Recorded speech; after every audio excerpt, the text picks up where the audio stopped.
एक बार की बात है, कुछ साइंटिस्ट ने मिलकर के एक बहुत ही इंटरेस्टिंग एक्सपेरिमेंट किया। उन्होंने क्या किया कि एक बहुत बड़ा सा पिंजरा लिया, उसके अंदर 5 बंदरों को रख दिया और वहां पर एक सीढ़ी लगा दी।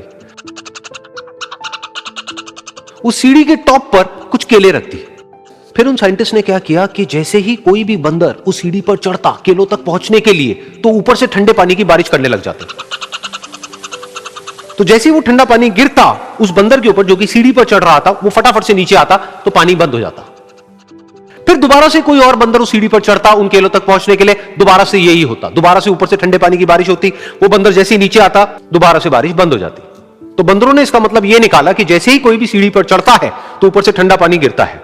फिर उसके बाद में जैसे ही कोई भी बंदर उस सीढ़ी पर चढ़ने की कोशिश भी करता तो बाकी के बंदर सब इकट्ठे होकर के उसको पकड़ते, उसको मारते, उसको पीटते और उसको नीचे गिरा देते। फिर दोबारा कोई कोशिश करता, दोबारा उसके साथ भी ऐसा ही होता। फिर उन साइंटिस्ट ने क्या किया कि उन 5 बंदरों में से एक बंदर को उस पिंजरे में से निकाला और उसकी जगह एक नए बंदर को उस पिंजरे के अंदर डाल दिया। अब उस बंदर को नहीं पता था कि यहां पर क्या खेल चल रहा है। उसको जैसे ही सीढ़ी के ऊपर वो केले नजर आए, वो फटाफट से उस सीढ़ी के ऊपर चढ़ने लगा। अब की बार साइंटिस्ट ने कोई बारिश नहीं करी, लेकिन फिर भी जो बाकी के बंदर थे उन्होंने इसको पकड़ा, सीढ़ी से नीचे उतारा और मारने पीटने लग गए। इस बंदर को समझ नहीं आया कि मेरे को क्यों मारा जा रहा है, तो उसने दोबारा कोशिश करी। जैसे ही उसने दोबारा कोशिश करी, दोबारा से उन 4 बंदरों ने वही किया।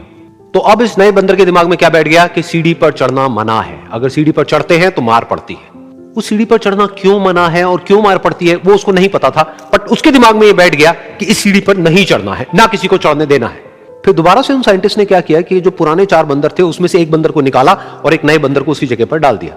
अब इस नए बंदर ने भी वही किया जो इससे पहले वाले ने किया था, यानी कि वो भागता हुआ गया, उस सीढ़ी के ऊपर चढ़ने की कोशिश करी, उन केलों तक पहुंचने की कोशिश करी। बाकी 4 इकट्ठे हो गए और उन्होंने उसको मारा पीटा, सीढ़ी से नीचे गिरा दिया। उसको कुछ समझ नहीं आया, उसने दोबारा कोशिश करी, दोबारा उसके साथ यही हुआ।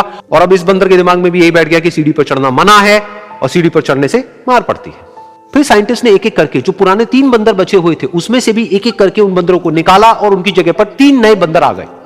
अब ये 5 बंदर नए थे और किसी को भी ये नहीं पता था कि उस सीढ़ी पर चढ़ना मना क्यों है, लेकिन उन सबके दिमाग में बैठा हुआ था कि सीढ़ी पर चढ़ने से मार पड़ती है। तो कोई भी कोशिश नहीं कर रहा था, जबकि अब कोई ठंडे पानी की बारिश भी नहीं हो रही थी। वो चाहते तो आराम से उस सीढ़ी पर चढ़ते, केले तोड़ते और आपस में बांट करके खा लेते। बिल्कुल ऐसा ही हम लोगों के साथ भी होता है, यानी कि इंसानों के साथ भी होता है। हजारों साल पहले कोई प्रथा बनी होती है, कोई रीति रिवाज होता है जिसके पीछे कोई ना कोई वजह होती है, लेकिन वो वजह खत्म होने के बाद भी वो प्रथा चलती रहती है, वो रीति रिवाज चलते ही रहते हैं।